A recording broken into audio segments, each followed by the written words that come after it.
Hey everybody, welcome to my channel. Langley Built is another beautiful Tuesday on the farm. Just kind of going to give you a rundown on what my channel is going to be about. It's basically what a lot of people do, working on cars, you know, just living the life they love. Kind of going to give you on the rundown what you're going to see on my channel, things and throughout the year, things to come. Kind of give you the rundown of the first video. First thing you see in the background, which would be my house put here. It's kind of weird, kind of hard to explain. It's on a farm, so I'm kind of going to give you the years that everything was built and when everything got started around here. Kind of a little different, but I figure I'll get asked in the future, so I'm going to give you a rundown on it. This is my spot, my house, whatever you want to call it, put here in '86 by my grandmother. This is my family's farm. This farm's been here since 1901. If I'm thinking right, 1901, I think is when my uncle told me. My family actually bought the farm in 58 or 56, not really sure on the year, but my family just recently sold this house in 2016, which is the White House my family grew up in. My grandma was one of 12, so pretty big family. Sorry, my mom's over here yapping. Pretty big family. They still farm it. My family doesn't, but the new owners of the house have somebody that farm it for them. They don't stay here. It's unlivable, kind of falling apart. You can imagine, you know, 120 years old, 19, however adds up. Sorry, kind of getting sidetracked. Let's to the dog. It's just an old farm. Don't really have any neighbors. I do have a housing development in front of me, across the field. Corn coming up. Won't be able to see them soon. If you walk a little bit around, you see corn on one side, which is the left side. You kind of see a dividing line, which is some taller grass. The other side is soybeans. Kind of hard to see from here, but it's a beautiful view. You can't really see it from here, but there's a deer standing down there in the middle of the field. I am a big hunter myself. Some people might not agree with it, but everybody has their own opinion. Kind of like a butthole. Everybody has one, hopefully anyway. Kind of going to give you the rundown on my car. It's a 93 Mustang LS swap. I know a lot of people don't like that. Some people are big Mustang fans. I understand that. But in all actuality, sometimes the budget is just cheaper to do an LS swap. For me, it was. I've had an LS swap in two different cars. I had an old Camaro, which was 350. It was actually a 305 when I got it swapped to a 350. LS swapped it down the road. I actually had a 88 Ford Ranger before the Mustang, which you see here in the background, but kind of had to make everything work. Kind of was starting to get on my nerves. I know some people like fabbing up every little thing, having something different. I do love having something different, but there's come to a breaking point where shit happens so much and stuff starts breaking. It kind of gets on your nerves, and that's kind of where I ended up in the Mustang, or not the Mustang, but the Ranger. Had a built turbo 350 for 3 days, and I paid about $750 for it. I say built, it was good to about 600-700 horsepower. More or less a big stall converter. And one day on the way to work, I was running about 60 miles an hour. On this car is going to be a 88mm turbo. It was actually on the Ranger. I was running about, I'd say about 60, and got into it, and the tires actually broke loose. Great feeling. I was into it for about 5 seconds, 3 to 5 seconds. And as soon as I let out of the throttle, the transmission bell housing exploded under my feet. Some people, you know, it scared to death, and it kind of worried me. And it was my breaking point. I know it sounds, like I said, that kind of sounds stupid, because some people, you know, they look through that, keep going. I just could not.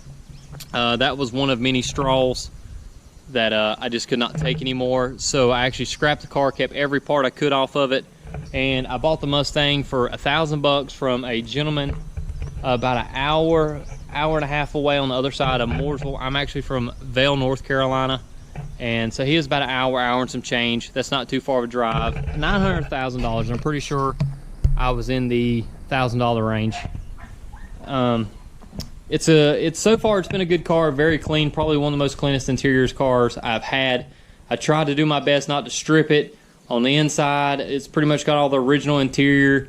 It does have a fuel cell in the back. I took the gas tank out, 10-gallon fuel cell in its place. I'll kind of show you how it works out. I'm sorry if you hear my dog in the background.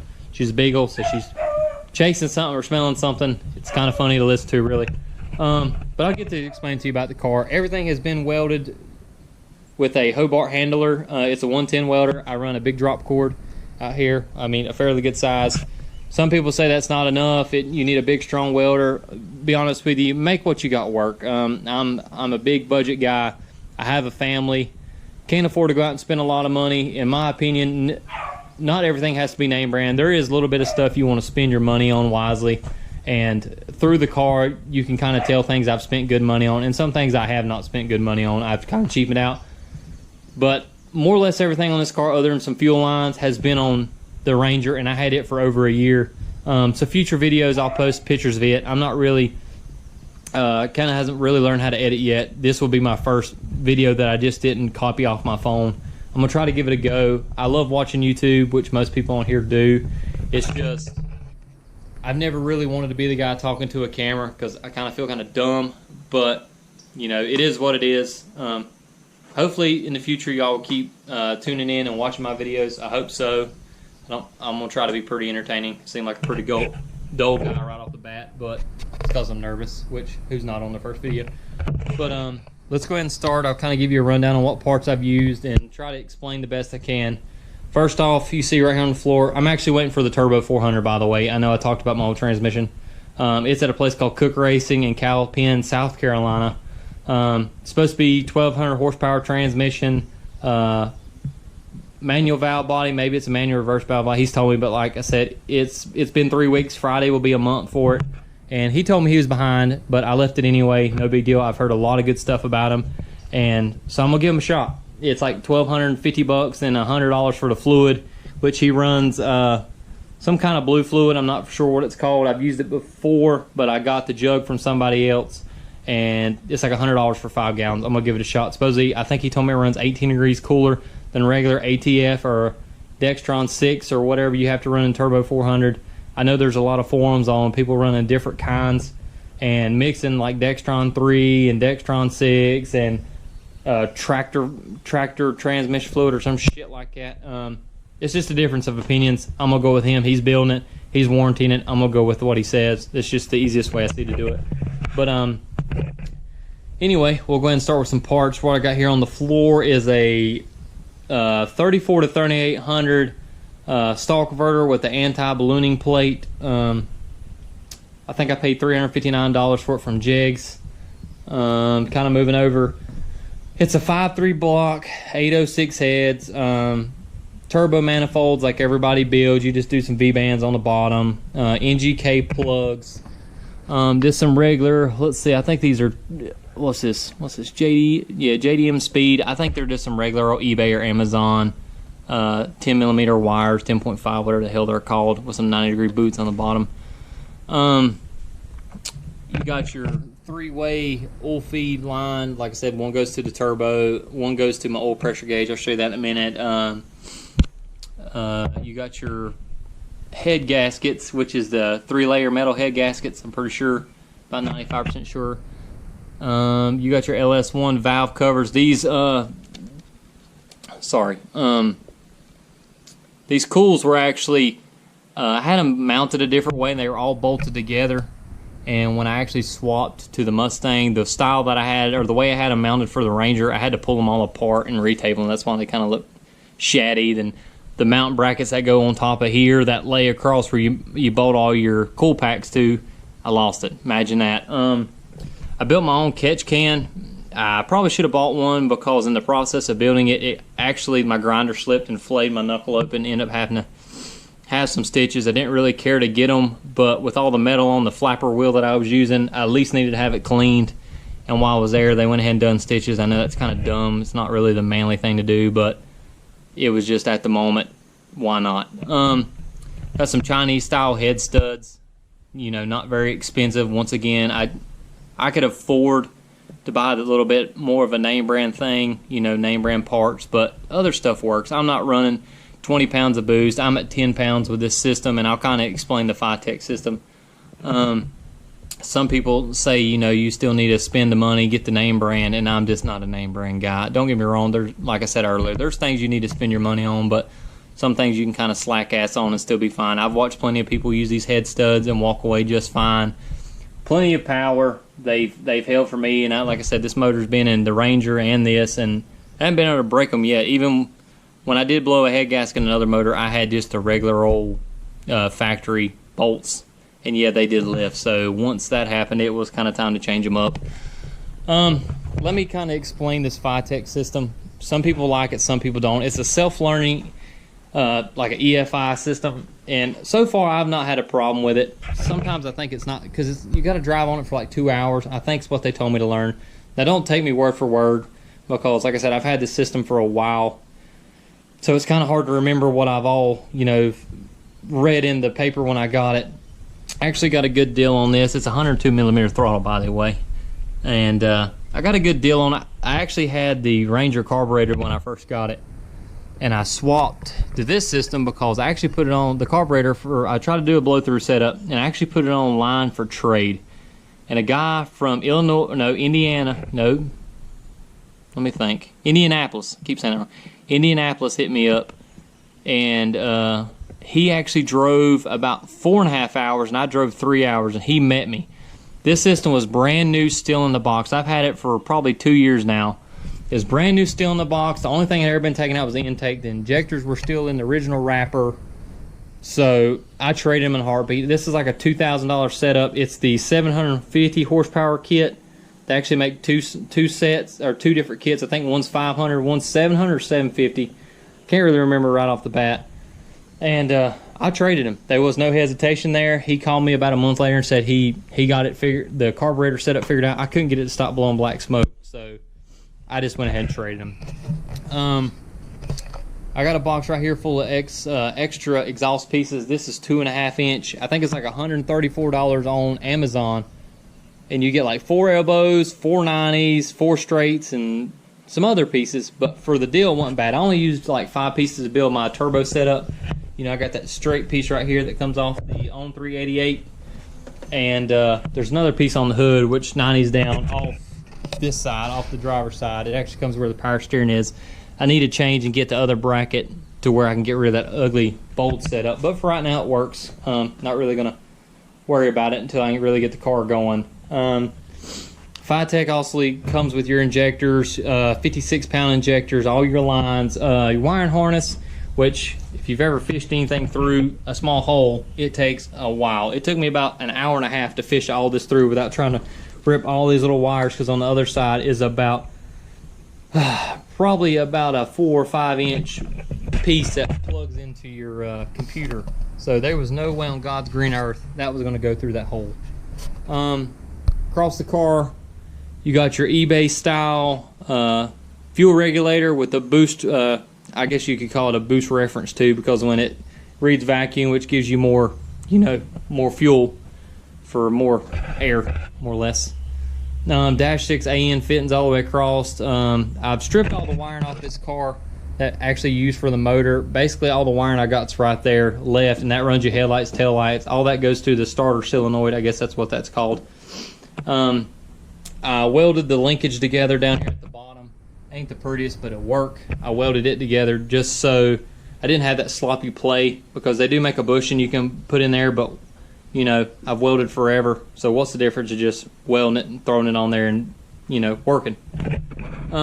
Fuel lines run down under the tunnel. I know a lot of people's gonna look at that and say that's kind of dumb, but when I had the transmission, the drive shaft, everything in this car, and it was running, it wasn't in the way, it wasn't hit on it. It's tied up a little bit better in the back, but it just sat on top of the bell housing, so it wasn't hurt nothing. I say I had the car running because I did have the Turbo 400 and the motor and everything in here. I got a video of it running. I'll post it in a later video if I don't get my transmission back anytime soon. It was running, but what it was is one of the pump in the actual transmission was going out. I was lied to when I bought it. You know, the guy told me it was rated for, you know, so much horsepower. When I got it, it would click into first. It would go into second, but it wouldn't. It's like once it would be ready for second, it would just rev up. It wouldn't go. Ended up being a shitty transmission. A lot of it was burnt up, unusable, all the guts inside. So I took it, like I said, to a guy in South Carolina, and he's gonna fix it up. He told me he didn't need any of that stuff anyway. So we're gonna give it a shot. Like I said, let's get back to the car. You got all the wiring here. When you come inside, I know a lot of people are finicky. on messing up the dashes on these Mustangs, and cool deal. I left everything I could alone. I didn't cut into anything. Only thing I changed is let me get my phone out, give a little bit better light in here. I'm in a dark building. I used the stock shifter plate that comes on these cars. The only thing I did was grind it down flat and put the ratchet shifter style in there. I just self-tapped the shifter down and just put me a oil pressure gauge and an extra AFR gauge. This Vitek kit comes with 2 O2 sensors that you just weld in, and I had an extra one in the building, so I went ahead and put my own extra wideband sensor on there, and it comes on, or it's behind the turbo, the pipe that comes out the exhaust, the fender exhaust. It's about 3 inches before the fender, so basically got 3 on there, 2 before the turbo, 1 after, and so far the kit's been doing good. Like I said, I had it on this car running, and everything was reading where it needs to be, but it's just one of those things I had to take right back apart. My master kill switch, some people put them on the back, but me, if something goes wrong, I don't want to have to slam the car into park, run out, and cut it off. I just put it right there. I just cut a little hole, can't even tell. Try to make it clean as possible. There's really no wires in the floorboard. You can see they're all under the mat, or if you open up the glove compartment, there's the fuse block in there for the Vitek kit. Inside the armrest here, I do have another fuse block, but it's for all the wire on the car, like the fuel pump, the fans, a little bit of other stuff, the AFR gauge. There's 2 or 3 other things that I'm forgetting, but I'll think of them in a later video, or when I plug them all in, we'll see what works. That's about all on the inside of in here anyway. You come behind the car. I'll just go ahead and, since I got my phone on, I'll show you under the car. Under here is the Aeromotive 1000 pump. I just took the brackets to hold the old gas tank, and I just flattened them out and turned them up where they would actually hold the Aeromotive. I know that's kind of cheesy, and some people, want a cleaner look, but when I had the Aeromotive in the bed of my Ford Ranger, you could literally, it would vibrate and you could hear it through all the truck. Least that way, if it makes any sense, it's loose and tight, because it's loose enough where the vibration doesn't vibrate through the car, but it's tight enough where it's not going to fall off. It's worked good so far. Like I said, I had it running. I could drive it up and down the driveway, but I just couldn't go down the road. Happens, shit happens. Let me show you my fuel pump. Oh, I got the key here. Sorry the building's so dirty. My little boy come here and dumped my little tool bag I had out. 10-gallon fuel cell. Also got the battery box right here. I just made a jinky kind of mount, and it works. It's just I need to put 2 tabs on it where it hold it upright.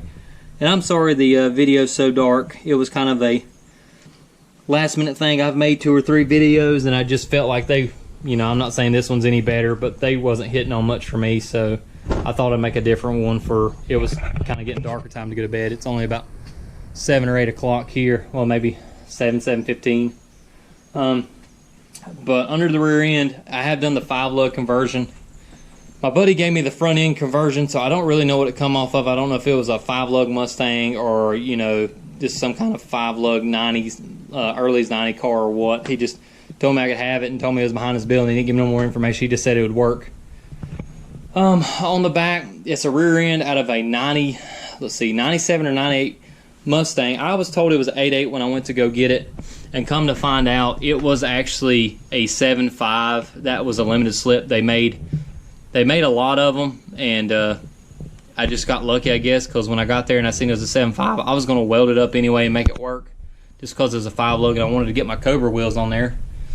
Well, I got it in the car, got the Cobra wheels on there, which were perfectly fine on the Ranger, and as soon as I set the car down, one went flat and it's got a leak around the bead. And around here I can't find one used tire. I know everybody's going to say, well, buy you 2 new tires. Well, honestly, I don't need them. These drag reels work just fine. I just like the Cobra wheel, look better, a lot cleaner. The rear end on this one, if you've ever worked on a V6 Mustang or a Fox body, which this one, the rear end that come out of this one has the smaller rear end. I just call it the rear end flange that actually bolts to the rear end that the drive shaft bolts to. It had a smaller style, and actually this 7.5 did too. But I went to the junkyard, and I'm thinking it was off a 95 Mustang. No, not a 95 Mustang, 95 Ford Ranger. You can actually take the flange off it, and I know they make different ones, but if you've ever seen the two different styles, you can tell them. It's kind of like the Ford Explorers, the 8.8 Ford Explorers. They come with a bigger, and I think it's like a 32 spline or 31 spline, somewhere in there. But the Ford Ranger actually has the smaller splines. I think it's 27 or 28 spline, but it has the bigger, less splines, bigger flange. It actually has the same